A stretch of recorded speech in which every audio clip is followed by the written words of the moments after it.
우크라이나 러시아 전쟁의 끝이 이제 보이는 듯 합니다. 아무래도 우크라이나는 크림반도를 비롯한 영토의 상당 부분을 러시아에 떼어주어야 할 듯합니다. 이렇게 되자 더 많은 사람들이 질문을 던지고 있습니다. 그때 핵무기를 포기하지 않았더라면 어땠을까라고 말입니다. 하지만 우크라이나는 바보가 아닙니다. 누구보다 핵무기를 강력히 원했던 게 우크라이나입니다. 다만 그럴 사정이 되지 못했을 뿐이죠. 이 영상은 핵을 갖고 싶었지만 끝내 가질 수 없었던 나라 우크라이나에 관한 이야기입니다. 1991년 소련이 무너졌을 때 우크라이나는 하루아침에 세계 3위의 핵무기 보유국이 되었습니다. 무려 1700기가 넘는 핵무기였습니다. 물론 우크라이나가 직접 만든 무기는 아니었죠. 발사 권한도 없었고 유지할 기술도 없었습니다. 그저 소련의 거대한 군사체제가 붕괴하면서 우크라이나 땅에 그대로 남겨진 것이었습니다. 우크라이나만이 아니었습니다. 같은 소련 연방이었던 카자흐스탄과 벨라루스도 마치 로또 당첨되듯 전혀 기대치 않았던 핵무기를 졸지에 쥐게 되었습니다. 그 숫자가 카자흐스탄 1400기, 벨라루스는 80기나 되었습니다. 소련은 핵을 한 곳에 몰아두지 않았습니다. 적의 선제 공격에 대비해 핵탄두와 발사체를 여러 지역에 분산 배치했죠. 우크라이나와 벨라루스는 나토와 국경을 맞댄 최전방 기지였습니다. 미사일 비행 거리를 단축시키고 반응 시간을 줄이기 위한 최적의 위치죠.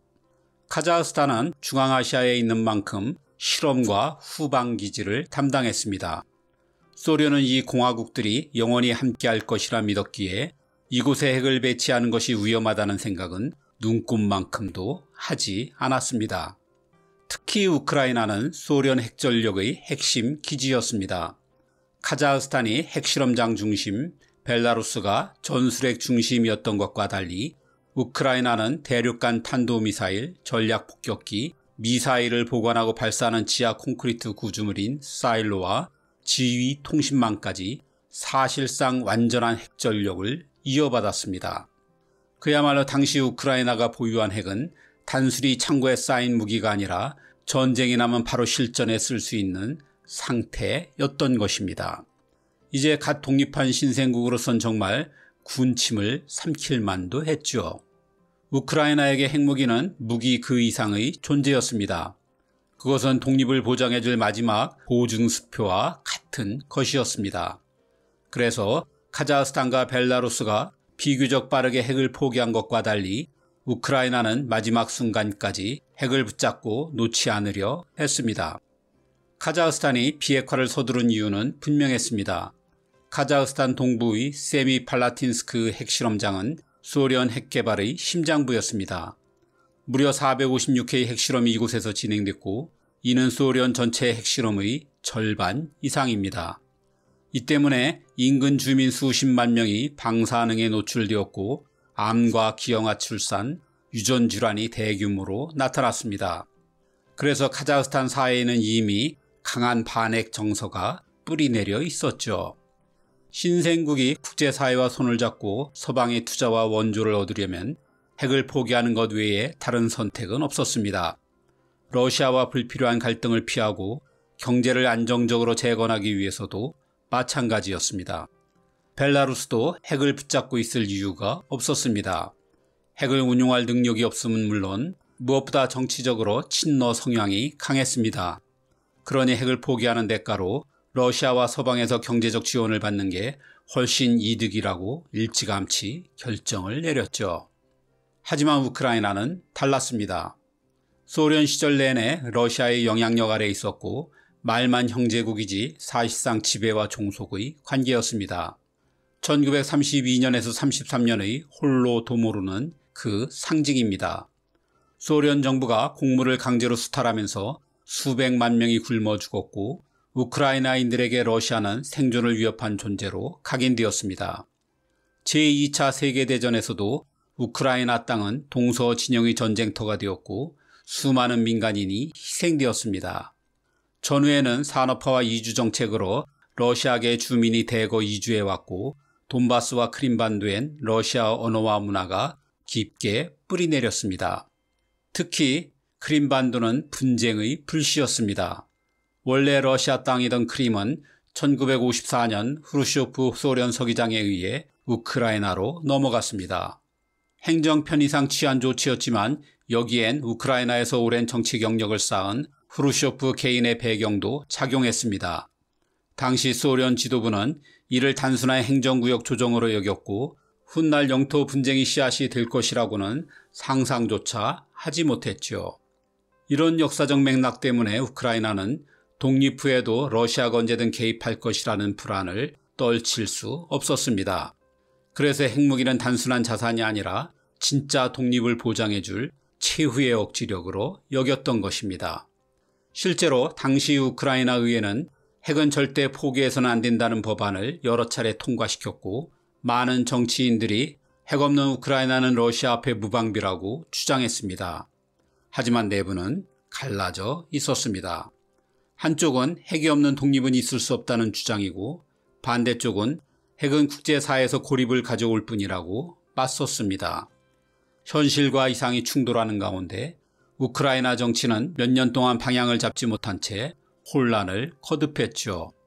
우크라이나가 핵 포기로 기울게 된 첫 번째 이유는 간단했습니다. 핵이 있어도 실제로는 쓸 수 없는 무용지물이었기 때문입니다. 발사 암호는 러시아가 지고 있었고 미사일을 다룰 과학자와 기술자도 대부분 러시아로 돌아가 버렸습니다. 지휘체계와 발사 버튼까지 전부 모스크바가 통제했습니다. 우크라이나가 가진 것은 겁만 남은 빈 껍데기 뿐이었죠. 하지만 껍데기라도 지고 있는 이상 비용은 우크라이나가 떠안아야 했습니다. 탄두는 시간이 지나면 성질이 변해 재처리와 재정비가 필요했습니다. 미사일 엔진은 주기적으로 점검해야 했습니다. 사일로와 이동식 발사 차량도 끊임없이 보수해야 했습니다. 여기에 핵도난을 막기 위한 무장경비, 첨단 감시체계, 연구소와 기술자 양성, 방사능 자폐와 오염 감시까지 끝없는 지출이 따라붙었습니다. 미국은 3,700개의 핵탄두를 유지하기 위해 매년 5,600억 달러를 씁니다. 탄두 한 기당 1년에 약 200억 원이 들어가는 셈입니다. 우크라이나가 1,700기의 전략핵과 수백 기의 전술핵을 유지하려면 연간 최소 수십억 달러가 필요했습니다. 독립 직후 우크라이나 국가 예산의 10에서 20%에 해당하는 엄청난 돈이었죠. 핵이 있다 해서 재래식 전력을 줄일 수 있는 것도 아니었습니다. 군대 훈련, 전차와 전투기, 탄약과 통신망 같은 비용은 여전히 필요했습니다. 오히려 핵을 가진 나라일수록 주변국의 경계가 심해져 재래식 군사비는 더 커질 수밖에 없습니다. 그래서 핵무기는 안보 비용을 줄여주는 게 아니라 오히려 늘리는 아이러니한 역설이 늘 작용합니다. 파키스탄과 북한이 보여주듯 핵을 만들고 유지하는 대가로 재래식 전력이 약해지고 경제는 더욱 피폐해지는 악순환에 빠지기 십상이죠. 갖고 싶은 무기와 감당할 수 없는 무기 사이의 간극은 너무나 컸습니다. 이제 막 독립한 우크라이나가 감당할 수준이 아니었죠. 실제로 그들이 막다트린 건 단순한 불황이 아니었습니다. 국가라는 시스템 자체가 무너진 경제 대공황이었죠. 1991년부터 1995년까지 GDP가 60% 넘게 줄었습니다. 미국 대공황이 마이너스 30%, 한국 외환위기가 마이너스 6.9%였다는 걸 떠올리면 이 수치가 얼마나 심각한지 실감할 수 있을 겁니다. 물가 상황은 더 참혹했습니다. 1993년 물가 상승률은 연 10,000%를 넘어섰습니다. 오늘 받은 월급이 내일이면 휴지 조각이 되는 초인플레이션이지요. 국민의 저축은 하루아침에 전액 증발했고 공공요금 체납은 일상이 되었습니다.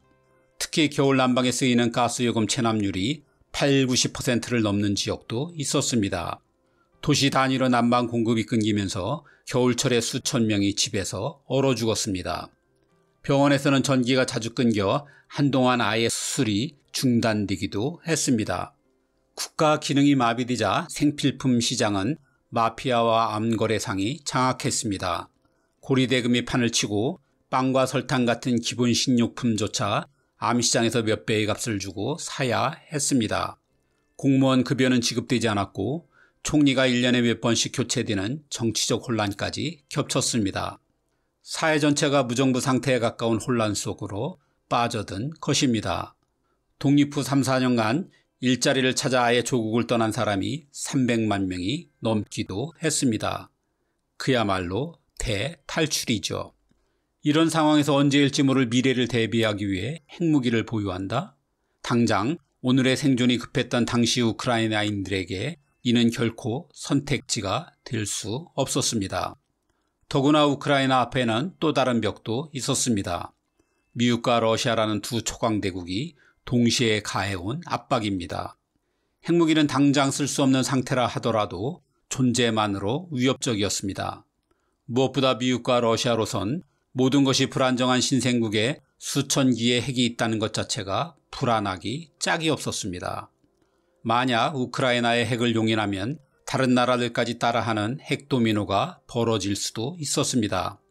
그래서 두 강대국은 실제로 쏠 수 있느냐가 아니라 가능성만으로도 위험하다는 쪽에 무게를 두었습니다.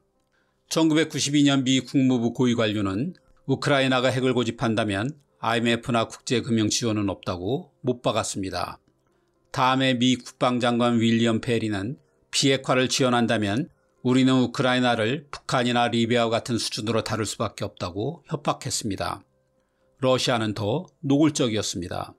우크라이나가 핵을 붙잡고 있으면 사실상 제2의 소련이 되는 것이었기에 에너지와 교역, 외교적 압박을 총동원했습니다. 당시 우크라이나는 가스의 7, 80%를 러시아에 의존하고 있었으니 이는 치명적인 약점이었습니다. 미국과 러시아의 메시지는 분명했습니다. 핵을 포기하지 않으면 독립국가로 살아남을 수 없다는 것이었습니다. 우크라이나 일부에선 끝까지 버티자는 목소리가 계속되긴 했습니다.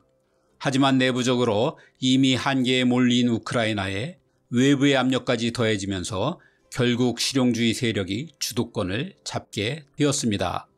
크라프츠크 대통령을 비롯한 지도자들은 핵무기 포기가 오히려 국가를 지키는 길이라고 판단할 수밖에 없었던 거죠.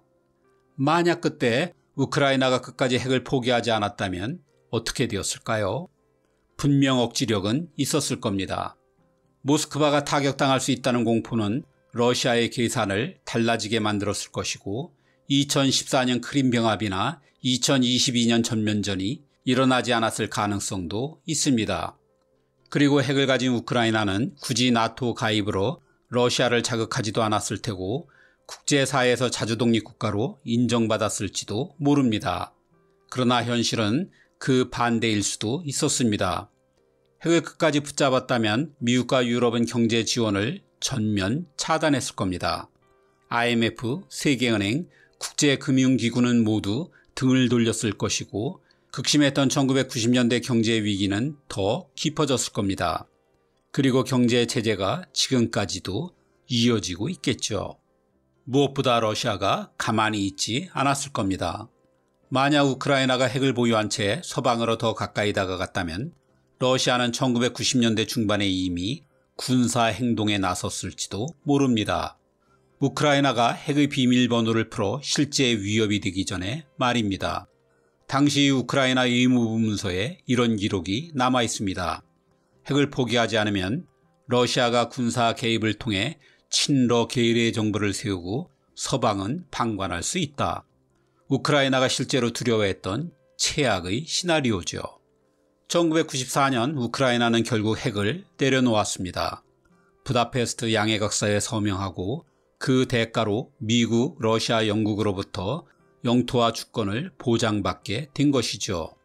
대신 우크라이나는 IMF와 세계은행의 구제금융, 예자 유치, 무역재개, UN 회원국 지위, 올림픽 참가 같은 국제사회가 인정하는 정상국가로 자리 잡게 되었습니다. 하지만 불행히도 그 약속은 오래가지 못했습니다. 모두 잘 아는 바대로 크림반도가 병합됐고 러시아의 전면 침공도 감행됐습니다. 부다페스트 양해각서는 종이 조각이 되었죠. 그런데 우크라이나는 정말 핵을 포기한 잘못으로 이런 수모를 당하는 걸까요? 냉정하게 말해 전쟁은 핵과 상관없이 언제든 올 수 있었습니다. 크림반도는 애초부터 러시아가 선물처럼 넘겨준 땅이었고 돈바스는 러시아계 주민이 다수를 차지한 정체성 갈등 지역이었습니다. 이 두 곳은 시기가 문제일 뿐 언젠가 러시아가 문제 삼을 게 뻔한 지역이었습니다. 그래서 수많은 전문가가 오래전부터 우크라이나의 전쟁을 경고해왔던 거죠. 그런데도 우크라이나는 오랫동안 이 경고를 외면했습니다. 전쟁 준비는커녕 군 개혁과 현대화는 뒷전이었고 국방은 사실상 방치됐습니다.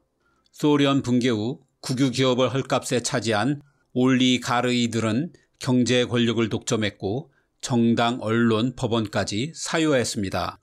동부는 친러시아, 서부는 친서방으로 갈라져 내부 통합도 실패했습니다. 여기에 기존 정치에 대한 환멸이 극에 달한 국민은 코미디언 출신 젤렌스키를 대통령으로 뽑았습니다.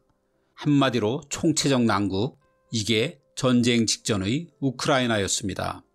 누가 뭐래도 핵 대신 생존을 선택한 건 당시로서는 최선의 합리였습니다. 문제는 그 이유죠. 경제의 원조와 안보 보장은 분명한 기회였습니다. 거기에 세계 최고의 곡창지대라는 조건도 갖췄습니다. 그럼에도 우크라이나는 제대로 된 국가를 만들지 못했습니다. 그리고 오직 외세에 의존해 무리한 전쟁을 벌이는 우까지 범했죠. 그래서 오늘의 전쟁은 핵의 유무가 아니라 핵 대시 얻은 20년을 정쟁과 부패 그리고 무능으로 허비한 결과라고 보는 것이 더 정확할 것입니다.